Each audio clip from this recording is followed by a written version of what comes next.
আমার বাবা সহ আমার সকল চাচুদের সাথে কি করা হয়েছে, তাদের কি অপরাধ ছিল।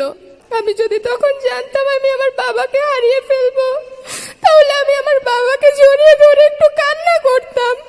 আমি আমার বাবাকে আর কখনো পাবো না, আমি এটা কখনো জানিনি। আসসালামু আলাইকুম, আমার নাম লামিয়া আক্তার মিম।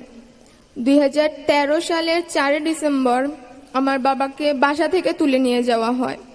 2013 সালের 4 ডিসেম্বর মোট 8 জনকে তুলে নিয়ে যাওয়া হয়। বসুন্ধরা থেকে সন্ধ্যাবেলায় সুমন চাচু সহ 6 জন এবং রাতে আমার বাবা সহ আরো 2 জন, মোট 8 জনকে তুলে নিয়ে যাওয়া হয়। 13 বছর হয়ে গেছে, আমি আমার বাবাকে দেখি না। বাবা কি জিনিস আমি বুঝি না।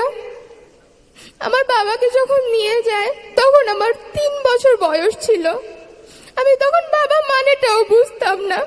আমি যদি তখন জানতাম আমি আমার বাবাকে হারিয়ে ফেলবো, তাহলে আমি আমার বাবাকে জড়িয়ে ধরে একটু কান্না করতাম। আমি আমার বাবাকে আর কখনো পাবো না, আমি এটা কখনো জানিনি।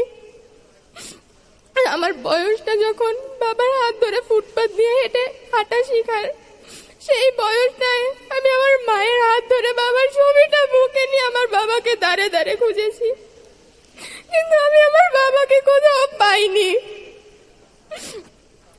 আমি আমার বাবাকে ফেরত চাই, আমি আমার বাবার হাতটা একটু ধরতে চাই। আমাকে আমার বাবার হাতটা ধরার সুযোগ করে দেওয়া হোক। আমি স্বেচ্ছাসেবক দলের প্রতিষ্ঠা বার্ষিকীর দিন এই মঞ্চে দাঁড়িয়েই বলেছিলাম তারেক রহমান চাচু খুব শীঘ্রই দেশে ফিরে আমার বাবার সাথে কি হয়েছে সেটার বিচার করবে। আজ চাচু আমার পাশে বসে আছে, আজও আমি সেই একই কথা বলবো। আমার বাবা সহ আমার সকল চাচুদের সাথে কি করা হয়েছে, তাদের কি অপরাধ ছিল সেটা খুঁজে বের করবে এবং কারা তাদের সাথে এরকম অন্যায় করেছে তাদেরকে এই বাংলার মাটিতে উপযুক্ত শাস্তি দিবে। 5 আগস্টের পর তো সবার জন্য দেশ স্বাধীন হয়েছে, কিন্তু আমাদের জন্য স্বাধীন হয়নি। আমরা আমাদের বাবাদের এখনো পাইনি।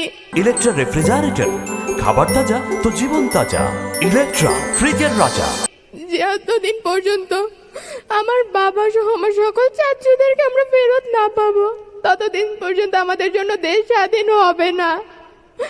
আমরা এই স্বাধীন দেশে হাঁটতে পারবো না, ততদিন পর্যন্ত বলবো না আমরা স্বাধীন, কারণ আমরা আমার বাবাদেরকে পাইনি, আমরা তাদের হাতটা ধরতে পারিনি। আমাদের হাজারো কথা, হাজারো স্বপ্ন, হাজারো ইচ্ছে মাটি চাপা পড়ে গেছে।